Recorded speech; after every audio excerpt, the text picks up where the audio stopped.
Hey everybody, it's Pastor Ethan here for another episode of the Youth Church Podcast. Today I'm joined by Makenzie Jenkins, and today we get to hear an amazing story of finding our identity in Christ.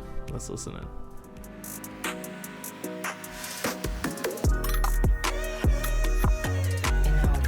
Hello, Makenzie. How are you doing? I'm good. How are you? All right, so why don't we start off by having you tell us a little bit about yourself? Well, I'm a senior at Nederland High School. I'm in the CNA and PCT program. I was a deflator during football season. I'm in HOSA and National Honor Society and TNT. So what is the CNA PCT program? So it's like nursing. So when I graduate, I'll have both certificates. Okay. What about family? I have 5 siblings. I'm the middle child. I live with my mom and my stepdad, and we grew up here in Nederland. Okay. Pets? Lots of them. 12 dogs, 3 cats that are mine. It's a lot of animals. Yeah, but we love them. That's 15 animals. Yeah. That's And we just just come home with us. Why? Because it's fun, and they need homes. So they're just strays that y'all... Yeah. I beg my mom every single day to take a new cat in, and she says no, but I want every color. I feel like that's kind of excessive. It's not. They're just on the street. I want them to... Yeah, but 15 in one house? Mm-hmm. It's excessive. A little bit? Much? Eh? We could do more. No. I feel like the cap should be 1 dog. Yeah, when I grow up, I don't want any dogs. I'm tired of dogs. But cats, I don't get sick of them. Cats are the worst. I'm a cat person for sure. Cats are the worst. Mm-mm. All right, Makenzie. So now that we know a little bit about you, why don't we just jump right in? Tell us a little bit about your life before Christ. Well, I grew up in a non-Christian household. It was we didn't talk about church. My mom grew up Baptist, but she got out of religion, and we didn't really talk about it. And I always felt like I would end up at church because I really did pride myself on not believing, and all my friends, I was surrounded by believers. Every single one of my friends went to church, but they just didn't talk about it with me. And I was really deep in a hole of I didn't know who I was or anything about myself really. And when things would get really bad, I would pray to a God that I would tell people I didn't believe in. So I feel deep down I didn't believe, but I just didn't want to, Yeah. So kind of what would you say your focus in life was before you were saved? I feel I didn't really have anything. I don't play sports. I didn't have anything that I was passionate about, So the way I grew up, there was lots of things happening to me, and so I feel I was in survival mode. I was just going through life, just focusing on that, I guess. And kind of where would you say you found your security and happiness in that time? Probably my siblings and my little sister. She's 8 years younger than me, and so my older sister and I kind of raised her in a way, and so really just focusing on having something stable for her. Yeah. And we know that God can give us the thing we only need, right? Mm-hmm. He's the only thing that we need, the only thing we can desire that will never disappoint us, that will never fail us. How can things of the world have a tendency to disappoint or let us down? Personally, I feel everything in the there was nothing fulfilled me as a person. I never felt truly happy and at peace. And when I think of worldly things, I really think of what teenagers struggle with, vaping and drinking. I never really fell into that, but I did fall into I cursed and all those things. And what's the point? Is now that I am I don't do any of those things anymore. I feel there's nothing that can fulfill you. You know what I mean? Yeah. So how did you come to Christ?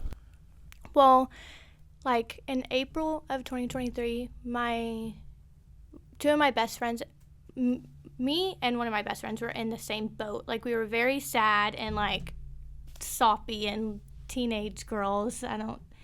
And she invited me to their youth And I was like, no, I don't really want to go. Like, how am I going to bring that up to my mom? Be like, I want to go to church. And so I was like, no, I don't want to. And then eventually I did. And I went and I literally sat in the room and cried the entire service. I never met these people before. All I knew were 2 people in the room, and I literally cried the whole time.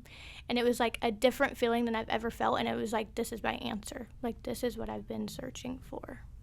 Yeah. So how would you kind of describe that moment? Was it overwhelming? Was it just instantaneous? Yeah, it was very overwhelming because I knew that, like, nothing would be fixed right then. But, like, and that I would have to go home to everything I left and, like, went to. And so I didn't know what I was doing. I just knew that I felt okay there, you know? Yeah. So is that the moment that you gave your life to the Lord? No. I think it took, like, months.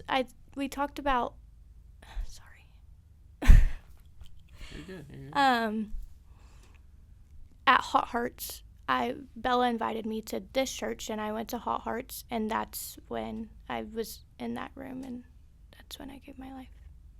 So did you feel like that instantaneous change, or was it kind of like something that happened and then it became a gradual thing?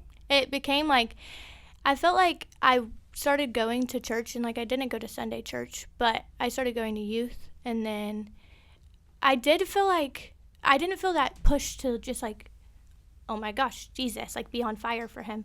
But then, like, I did find the people that, like, kind of pushed me, because I felt like I didn't have, like, that push, you know what I mean? Yeah. And I definitely got that here with, like, a community and, like, all that stuff. So it was gradual. So you talked about growing up in a household that didn't go to church, didn't believe in God. So kind of when did your initial perception of God and Jesus begin to change? Definitely when I started being friends with, like, all of the friends I'm friends with now. Like, they're all believers, and I do think that I was very, like, I had a lot of resentment towards God, because I was like, why did all of these things happen to me? But he always takes it good and turns it to bad. Like, all those things are, like, my biggest blessing now. Like, I'm so glad that I went through all those things.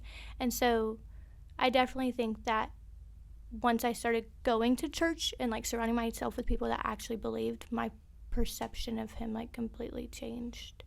Yeah. And why would you, if you had to describe kind of, like, why you decided to finally accept? Because I was, like, lost. There was nothing was helping me. Like, no one was helping me. I couldn't fill myself with, like, other people's, like, praises or validation or anything. It was just God. Like, I just needed him. Yeah. So there was at that point where there was nothing else, and that was the only thing that could fill that hole that we've been trying to fill with other things, right? Mm-hmm. So let's jump to the next part, which is your life after Christ. Mm-hmm. Kind of what was that like? Well, it's very hard for me to, like, blend both of my lives together, because, like, obviously at home we don't talk about Jesus or anything. So it's still hard, but, like, there's genuinely, the only way I can explain it is peace. Like, there's just nothing else that can,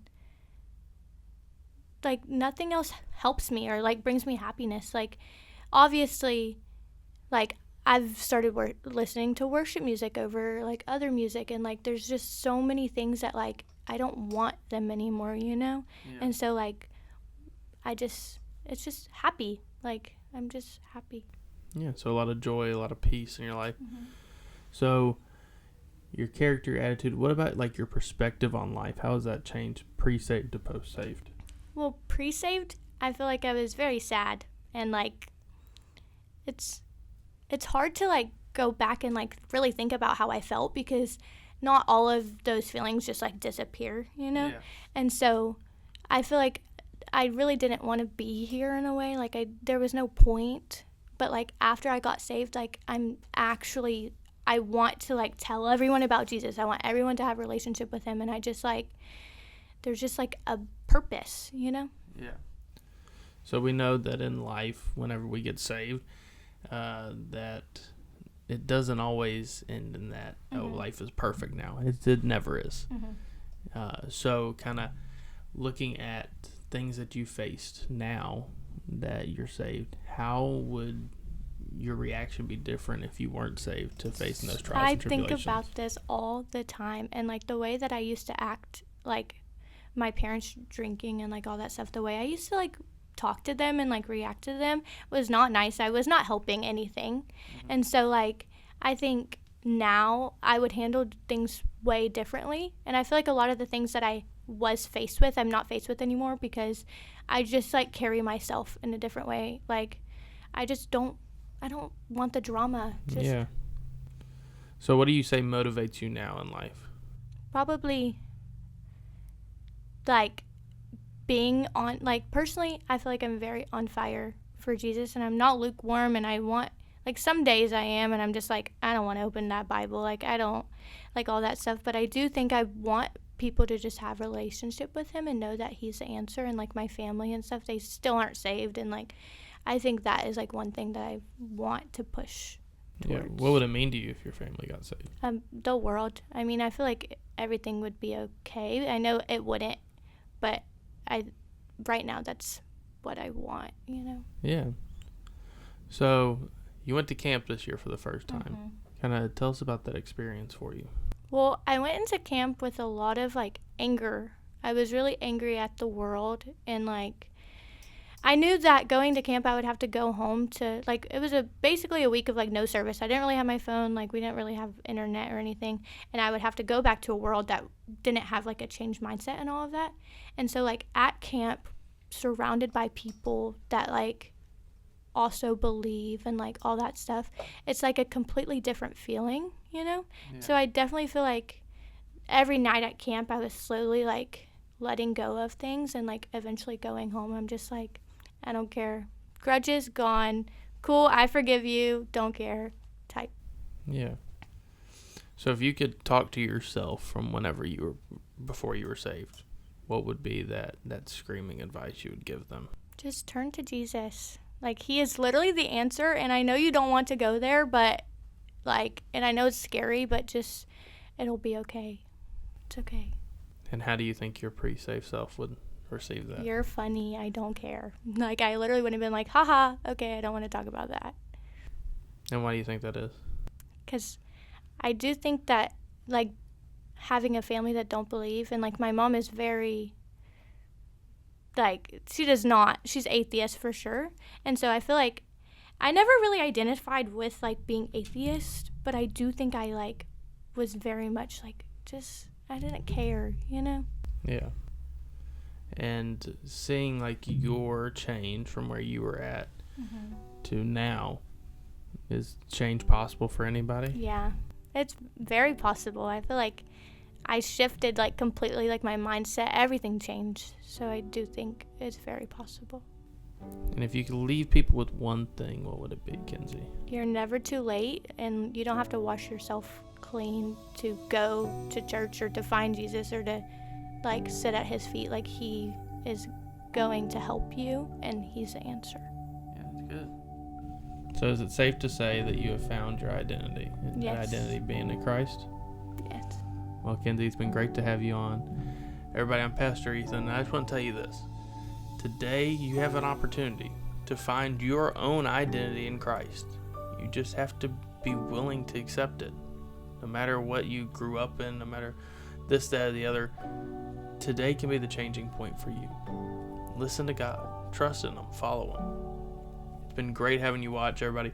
I'm Pastor Ethan. I'll see you on the next episode of the Youth Church Podcast.